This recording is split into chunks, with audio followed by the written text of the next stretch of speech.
They need to update this website then, because like, holy cow. I think maybe Market. I know they coming. say not to judge books by their covers, but like, I mean, for real, like a slick website is basically like the bare minimum you have to have these days.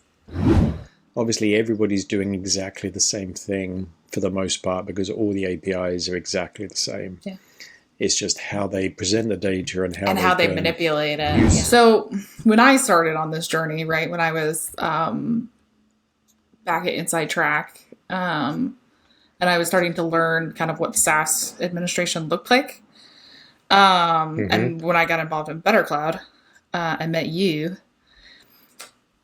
At that time, right, it wasn't common to have the right set of skills for coding your own API integrations. It wasn't common. People had it and made careers we're starting to make careers out of it, but people didn't necessarily like it wasn't super common for, an average system admin to have that, right? They might have had sort of legacy Windows knowledge, right? Some Python, some stuff like that. There's a lot of that. Where there was a growing sort of bash kind of stuff. But I think today it's a lot more common for system admins to have some kind of API integration experience, right? And that usually grows out of low code, which is where I kind of started dabbling with it. Obviously, I didn't make it that far before I was like, I don't know if this is for me. But when I see new SaaS management platforms today, sometimes I find myself thinking I wouldn't buy this because there's somebody on my team who could do this. Well, yeah. This would be a good part of the show if we could go back and do an intro. Oh, should we go back and do an intro? Jesse, you can keep this part. Hello, everyone, and welcome back to another season of SaaS Showdown. I'm Rose Layton, and this is my colleague, Colin McCarthy. Hi, Rose. Great to be back. Yeah, we've taken a long summer break. Had a hopefully a grand time. I know you did some traveling. Yep. I did some walking in the outdoors, whatever. And now we're back. Yep, season 4. Quite a surprise to be brought back. Certainly during the writers' strike as well. Thankfully, I guarantee you, no picket lines were crossed in the making of this episode. No. But yeah, there is a lot. There's still a lot of SaaS news out there.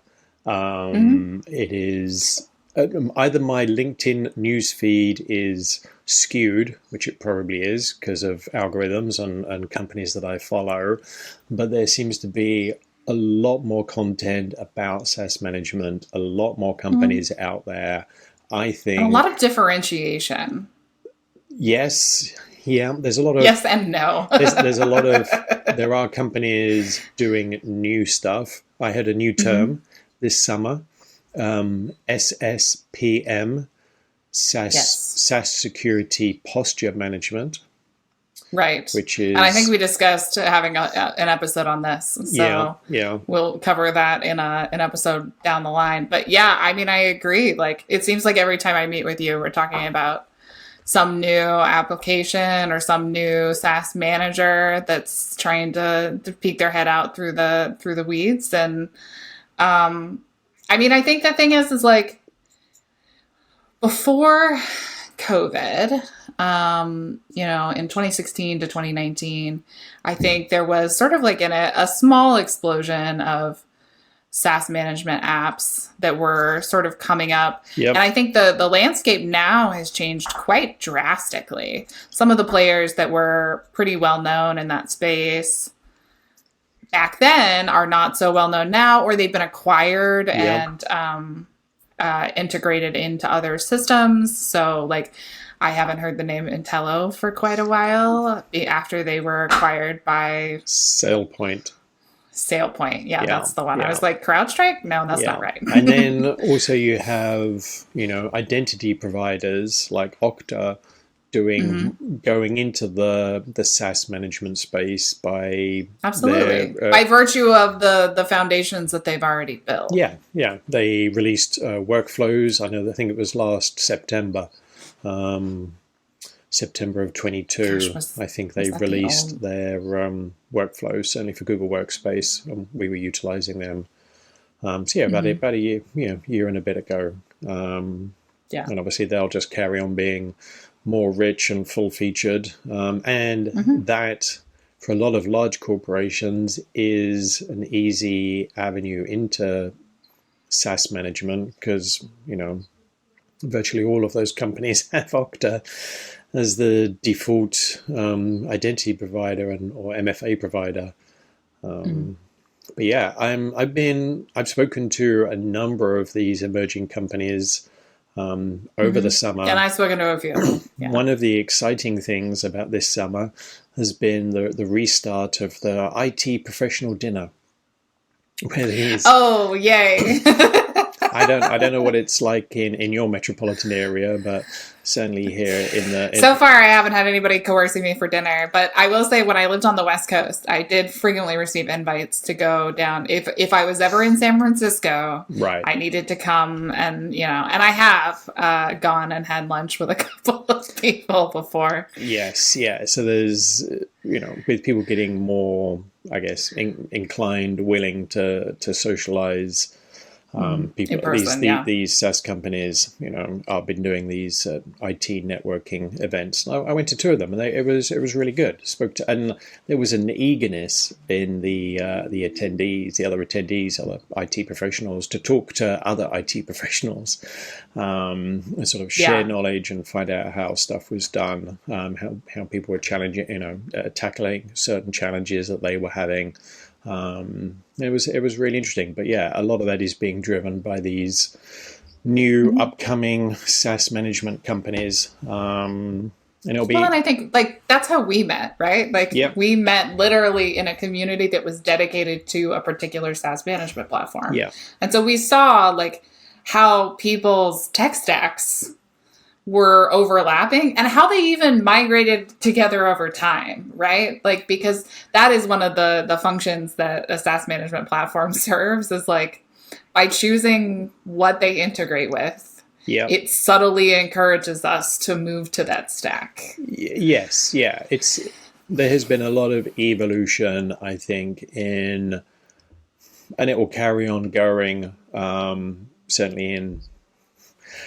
certainly for the rest of this decade, companies evolving, improving, IT professionals getting better at their craft. And I think it is going to be aided by the improvements that a lot of these SaaS management platforms, provide to you.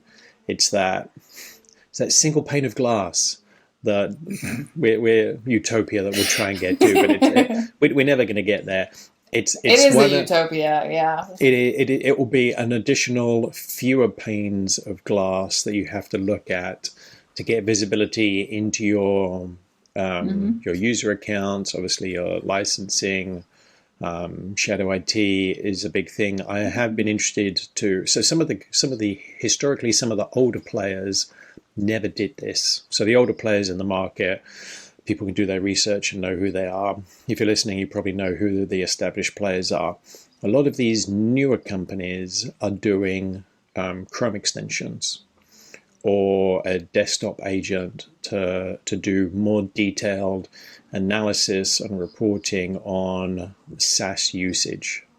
And I think that is really important. I think they're reaching in new ways. Because what we see with the sort of the older players, the more established players in the market, they have gaps, right? And as their customer base has matured, they're trying to figure out how to fill those gaps. And a lot of times, unfortunately, their customer base is maturing so fast that they end up developing their own kind of solutions to these gaps, which doesn't help the company mature that much, in my opinion. But right, we won't even talk about it. Yeah. Shared drives. Yes, yeah. That's still Yeah, seven plus years since Google Shared Drives was out. And support for it among even Google Workspace managers is yes, that was specifically Google Workspace managers is really not where it should be. Yeah, and I was led to believe by a Googler that some of my prayers were going to be answered with regard to shared drive management at Next. But I have yet to see any announcement of additional Google admin functionality for managing shared drives, unless I missed it in one of the 168 other announcements, but I probably would have seen it on the list. That's an interesting thing that we've sidetracked to. We've talked about specifically Google Workspace management, and obviously you and I we're talking about the management of documents within those platforms. It's the one thing that the majority of these SaaS management platforms do not do. Are trying not to touch. Do you think that's because the security space has covered that more? That's the interesting thing about the SaaS management space in general, because there are so many sort of niches, right? Like I think in the past we really identified that, you know, there's SaaS managers and then there's SaaS spend managers, which is like a whole thing, right?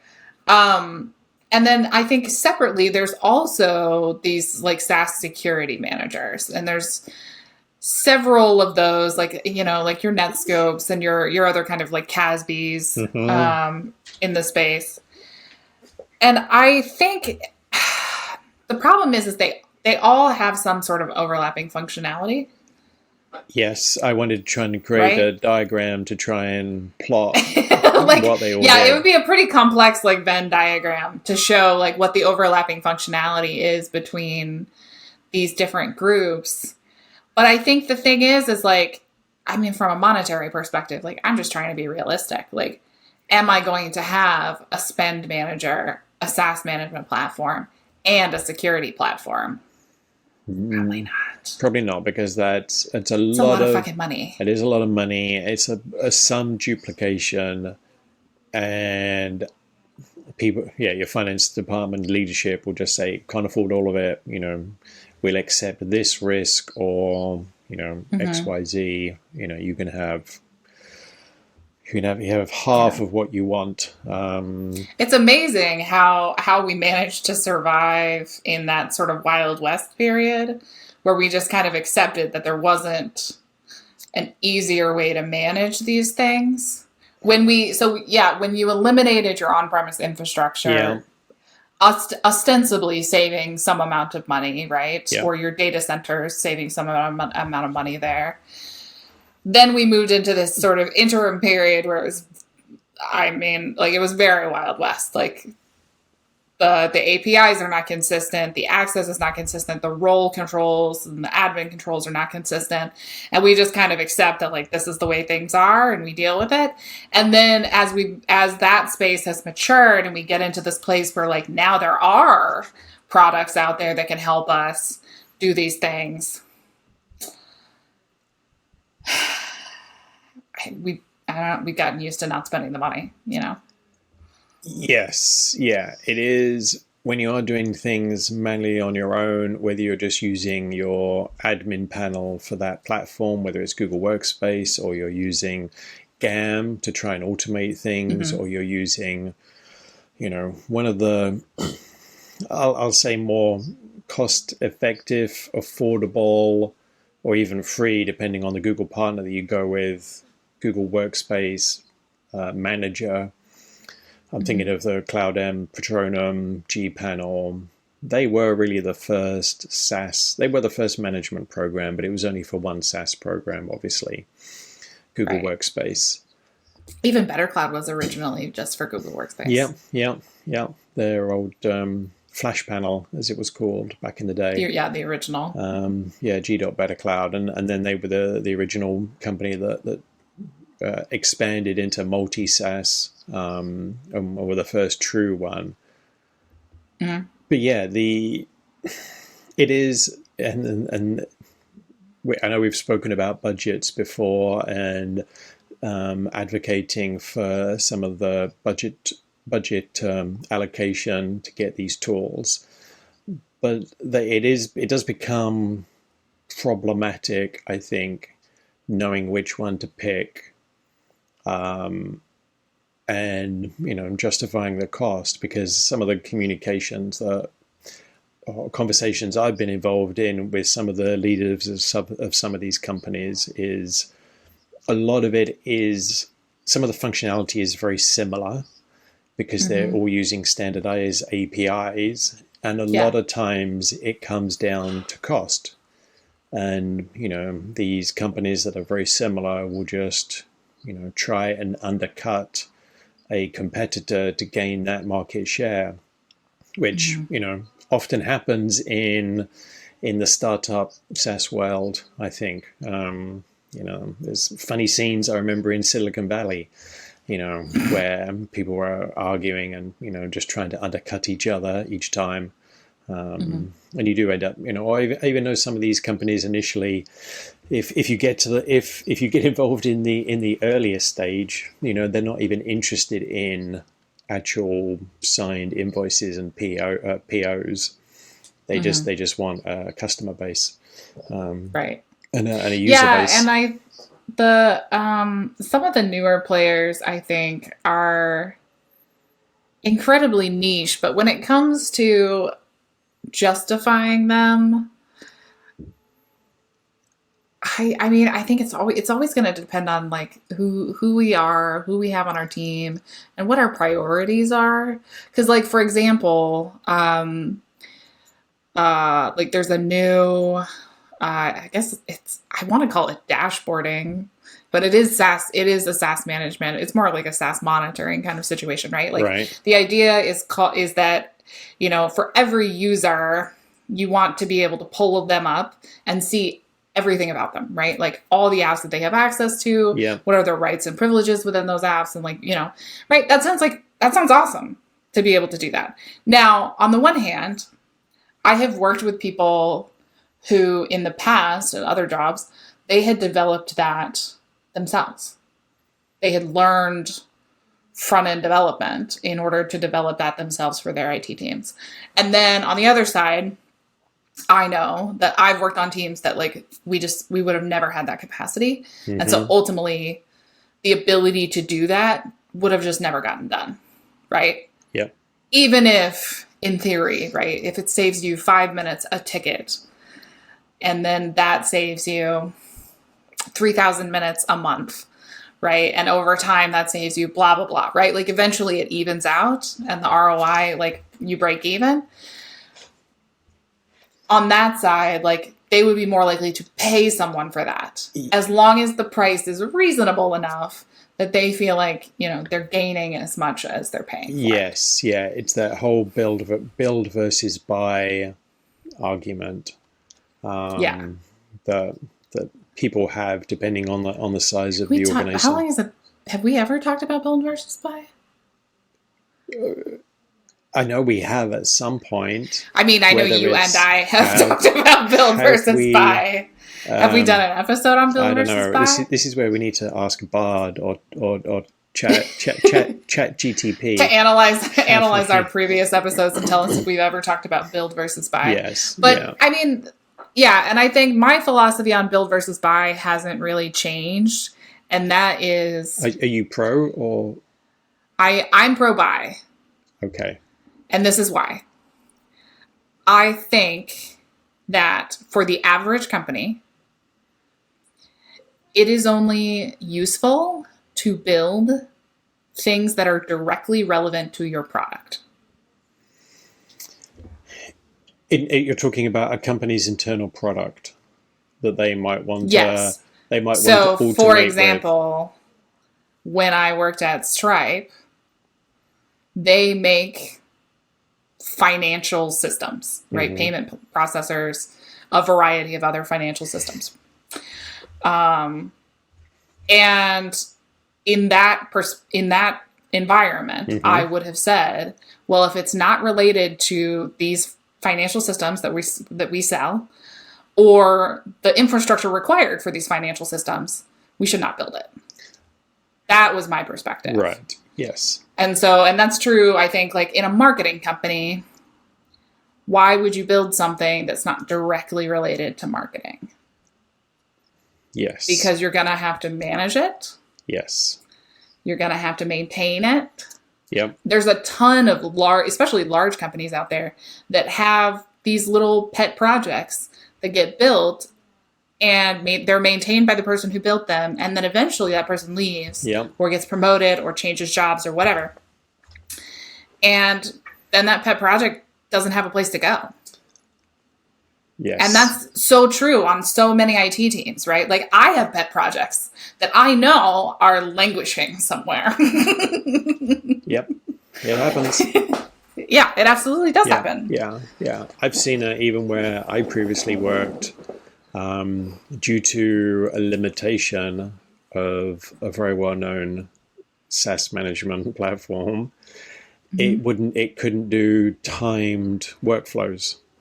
So my engineers supports team got bored of having to kick off deprovision workflows at 6 o'clock on a Friday. So they built their own. So they wrote something. They built their own timed automation engine to then kick off a workflow from this well-known company. And then when that person left, somebody else on the team who was getting up to speed with AppScript had to really get up to speed.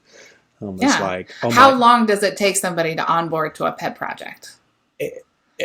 We have learned. I have learned anecdotally, because I don't code or do AppScript.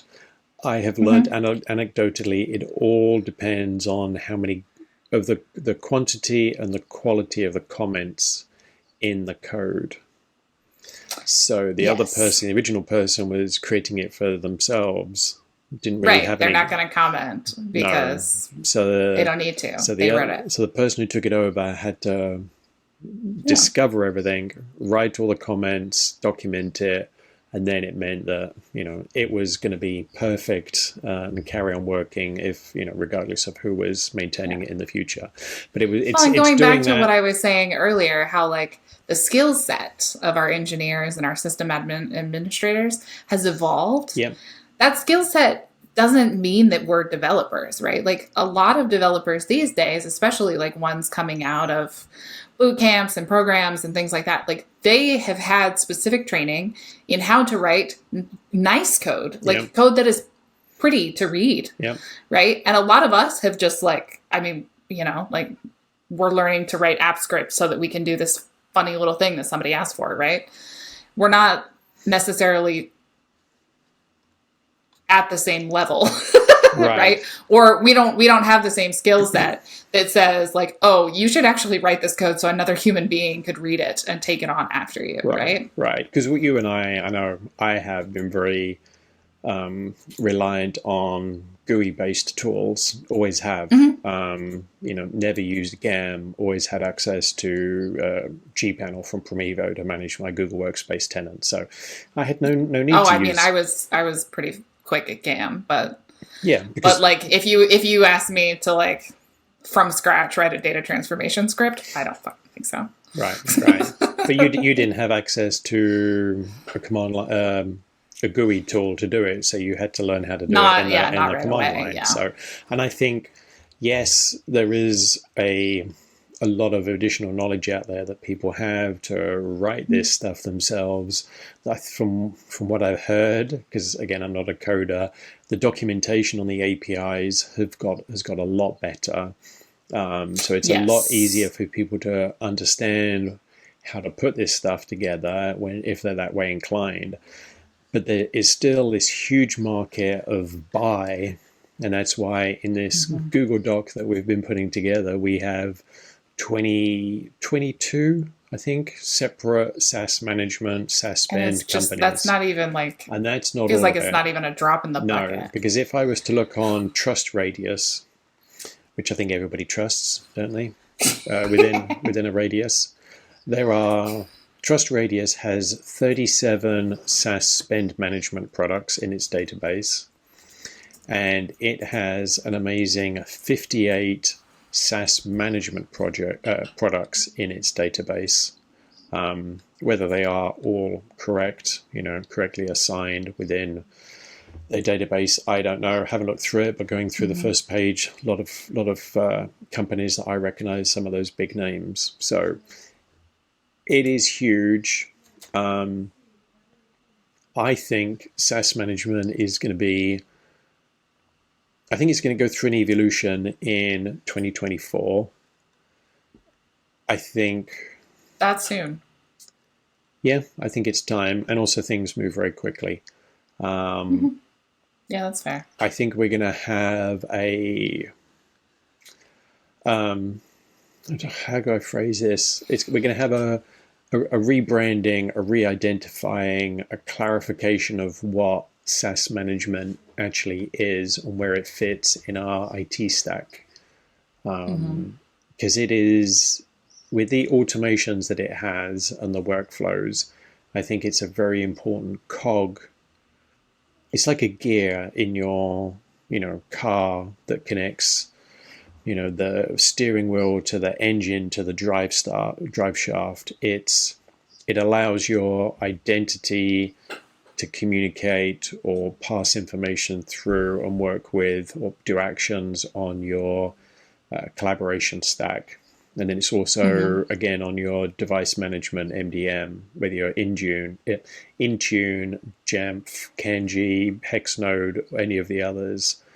I think it's part of the jigsaw puzzle, and because of the flexibility and integrations with these SaaS management platforms, it doesn't matter what IDP you're using. It doesn't matter what collaboration platform or what your MDM platform is. It's a jigsaw. You just move it around, adjust the cog, and fit it in to the center of your IT stack. And I think a lot more of that will be relayed, marketed by these companies. I think it'll be more of a key fundamental IT piece. It's IT management, and not just SaaS management. Yeah, that's insightful, Colin. Who'd have thought I could be this insightful this late of an evening? I know. So, but yeah, I've over the summer I've spoken to a few people.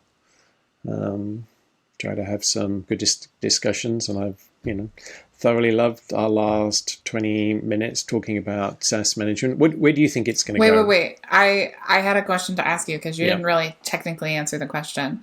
Where are you in the build build versus buy?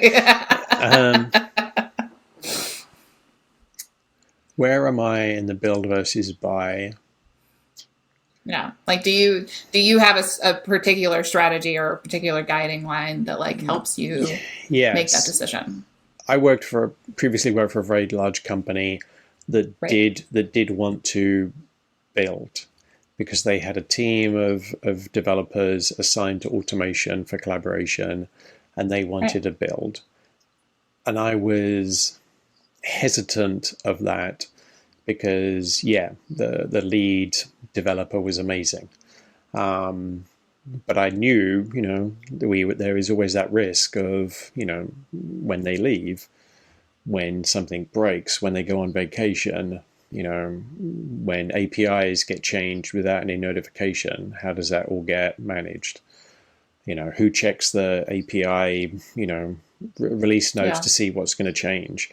And who makes sure it's documented enough so that if something goes down, you can handle it in the meantime. It's the whole internal support model of, I built it years ago, it no longer works. I'm now in a different department, it's somebody else's problem, kind of thing, which I've heard. I've seen some really vital systems that are still being maintained ad hoc by somebody who it does not fall under their job description anymore.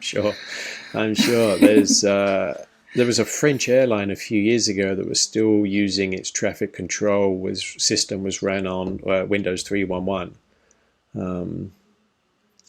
Maybe that story was like 10 years old, but there's still systems out there that are probably running, Well, no. So when Windows 10 came out, there were still vital national systems using Windows XP, and we knew that. Yeah. Right. Yeah. We had many conversations about it because we thought it was freaking ridiculous. Yeah. The MRI machine at a doctor I went to a couple of years ago, that was running Windows XP.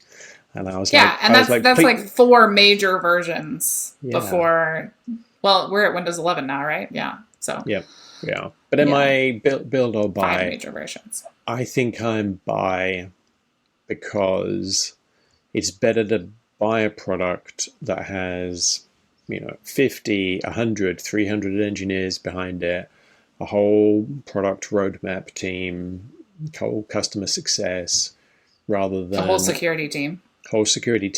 Rather than building something yourself. But it all comes down to what you're getting it to do, how much you're relying on it, what your budget is, your appetite for risk. If you're a tiny company of 10 people and you want to connect, a dashboard from one application using an API into Google Sheets, then, code it yourself. But if you're trying to do a lot more, I would advocate for buying one of these services. And I think a lot of obviously like do your due diligence, right? Like you don't want to just pick one with your eyes blindfolded and just poke your finger down on the map and be like, this is the one. I think that's going to be the easiest way to pick these. Pin the tail on the SaaS app, the SaaS Management app. We should make that a game and do it. In the UK, we used to grow up with pin the tail on the donkey. Do they have pin the tail on the donkey here? They do? All right, yeah, Colin, we're not that weird. Sometimes our generational cultural references don't always align. Gen Z, don't watch this episode. No. What was the one? What did we come up with the other day? Pass the Parcel I was talking about. Yeah, there's an English game, Pass the Parcel. That's like old English. Potato. Yeah. But anyway. I've frozen. What were you saying? Oh, you were talking about buying things because... Yes. Because I think you have, as IT professionals, we should be buying the right tool for the job, leasing the right tool, subscribing to the right tool, rather than building everything ourselves. Although, on the flip side of that, I do think that like IT on a technical level, like we need to ask ourselves, just because we can, does that mean we should? Yeah. Some things can be really cool. If you're a complete, Linux nerd and everybody has a Linux desktop and you're, running Asterisk for your phone service, you're running your own, virtual, cloud storage bucket thing that you can deploy on, then go for it. But I do advocate for a lot of these features that in these companies, these SaaS management companies will have a more developed roadmap and be faster to market than people will be able to code the things themselves. I wouldn't want to be trying to pick a SaaS management platform at the moment, though. It'd be hard. Trying to do a proper RFP, whatever I can't remember the acronym. It's been a while. RFP. Yeah, would be difficult. If you're in some large companies and some government bodies make you do 3 comparable quotes where you've got to evaluate all the products, do proper trials. That would be quite a challenge. Not impossible. I mean, it's a lot of work. Yeah, I don't think it's impossible. I do think the hard thing about SaaS management platforms, specifically from an RFP perspective, is that you have to basically give them the keys to the kingdom in order to even test. Yes, that is true. You have like to you need test. real amounts of data in order to like really see how it works and how it will work for you, and there's no getting around that. No, that's and why I've I've met companies that like they don't want to do that once, let alone 3 times. Right. Because it is an investment in time, not only for yourself but for the companies that you're testing. I would advocate that people do live POCs. You really have to do a POC on your own data. Yes. Yeah. After you've done the correct security checks. Don't. You can't just take a demo for it. No. But I think 2024 is going to be a good year for SaaS management. I look forward to seeing it. Yeah. And I know that security is going to be key. A lot of these companies are talking about SaaS on the security side of SaaS, and there's some very exciting players in that market. And we're gonna spend at least 2 or 3 episodes this season talking about different aspects of the SaaS security game. I know we have been doing that in the last couple of seasons as well, but there's always more to talk about because there's always more innovation happening. So, yes, there is. So stay tuned. Stay tuned, y'all. Thank you very much for joining us. Good to see you again, Rose. Nice to see you, Colin.